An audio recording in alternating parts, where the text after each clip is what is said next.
গুগলি সর্ষে দেওয়া করার জন্য আমি বাজার থেকে নিয়ে নিয়েছি 250 গ্রাম খোলস ছাড়ানো গুগলি।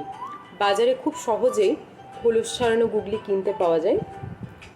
এই গুগলিটাতে যথেষ্ট পরিমাণ নোংরা থাকে, তাই প্রথমে এটা একটু গরম জলে ফুটিয়ে নিতে হয়। আমি নিয়েছি দস্তার বাটিতে পরিমাণ মতো জল, এটাকে আমি ফুটিয়ে নেব। আপনারা চাইলে কড়াইয়েও ফোটাতে পারেন। জলটা যখন একটু গরম হয়ে যাবে তখন আমি এতে দিয়ে দেবো পরিমাণ মতো নুন। আমি দিয়েছি 1 টেবিল স্পুন নুন। যখন জলটা ফুটে যাবে এবার আমি দিয়ে দেবো গুগলিগুলো।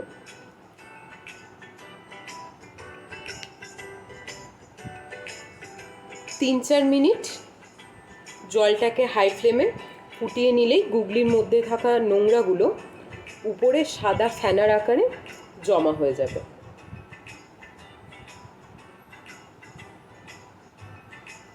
দেখুন 3-4 মিনিট পরে ঠিক এইভাবে সাদা ফ্যানার আকারে গুগলির মধ্যে থাকা নোংরাগুলো উপরে জমে গেছে। আমি এবার গ্যাসের ফ্লেম বন্ধ করে দিচ্ছি। একটা চামচ নিয়ে উপরের ফ্যানাটাকে সরিয়ে গুগলিটা 5-6 বার ঠান্ডা জলে ভালো করে ধুয়ে নেব। আমি নিয়েছি গুগলি সর্ষে দেওয়া করার জন্য 2 টেবিল স্পুন সর্ষে। আমি কেবলমাত্র কালো সর্ষে নিয়েছি। আর ঝালের জন্য নিয়েছি 4টে কাঁচা লঙ্কা। আপনারা আপনাদের টেস্ট অনুযায়ী লঙ্কা নেবেন। নিয়েছি 2টো আলু আর 2টো পেঁয়াজ, খোসা ছাড়িয়ে নিয়েছি। এবার আমি এগুলো কেটে নেবো, সর্ষেটা বেটে নেবো। দেখুন সর্ষে আর কাঁচা লঙ্কা বাটা হয়ে গেছে।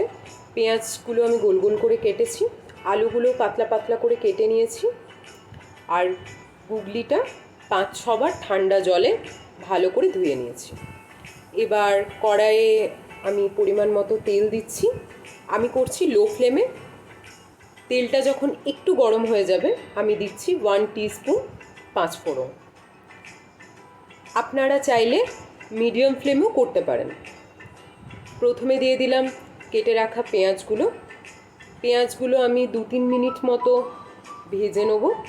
একটু লাল লাল করে ভাজা হয়ে গেলে তারপর আমি এতে দেবো কেটে রাখা আলুগুলো।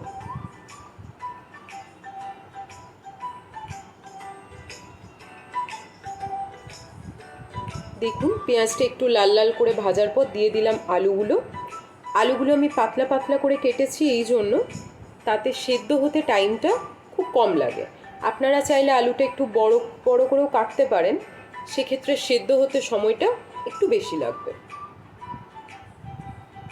আমি আলুটা দিয়ে 3 থেকে 4 মিনিট একটু নাড়াচাড়া করে নেব।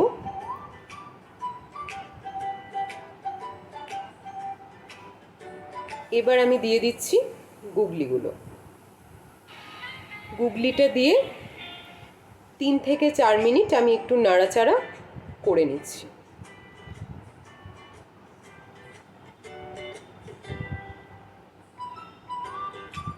দেখুন যখন একটু ভাজা ভাজা হয়ে যাবে এবার আমি দিচ্ছি পরিমাণ মতো নুন। আমি দিয়েছি 2 টিস্পুন নুন, 1 টিস্পুন হলুদ আর দিচ্ছি বেটে রাখা সর্ষেটা। সর্ষে দিয়ে বেশিক্ষণ কিন্তু ভাজবেন না, সেক্ষেত্রে তেতো হয়ে যাওয়ার সম্ভাবনা থাকে। সর্ষের বাটি ধোয়া জলই আমি 2 বাটি দিয়ে দিলাম। এবার আমি এটাকে ঢাকা দিয়ে 10 মিনিট মতো ফুটিয়ে নেব। জলটা একটু বেশিই দেবেন, তাতে সর্ষেটা লেগে যাওয়ার সম্ভাবনা থাকবে না। এবার আমি এটা লো ফ্লেমে ফোটাচ্ছি 10 মিনিট হয়ে গেছে, দেখাচ্ছি আপনাদের। দেখুন দেখে তো মনে হচ্ছে আলু সেদ্ধ হয়ে গেছে, তাও একটু দেখে নিচ্ছে। হ্যাঁ, আলু সেদ্ধ হয়ে গেছে। এবার আমি গ্যাসের ফ্লেমটা হাই করে দিচ্ছি, কারণ জলটা আমি একদম ফুটিয়ে এটাকে গালাগা লাগা করে নেব।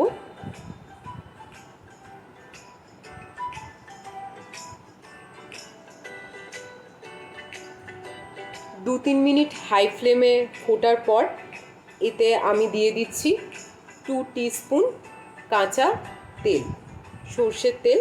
সেক্ষেত্রে সর্ষে দেওয়ার টেস্ট বহুগুণ বেড়ে যায়।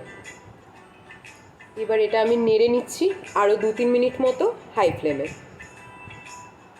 দেখুন কনসিস্টেন্সিটা যখন এরকম হয়ে যাবে তখন আমি গ্যাসের ফ্লেম বন্ধ করে এটাকে একটা বাটিতে শিফট করে নিচ্ছি। এবার আমি পরিবেশন করব একে গরম গরম ভাতের সাথে। আপনারাও একইভাবে রান্না করে দেখুন এবং আমাকে জানান খেতে কেমন হয়েছে।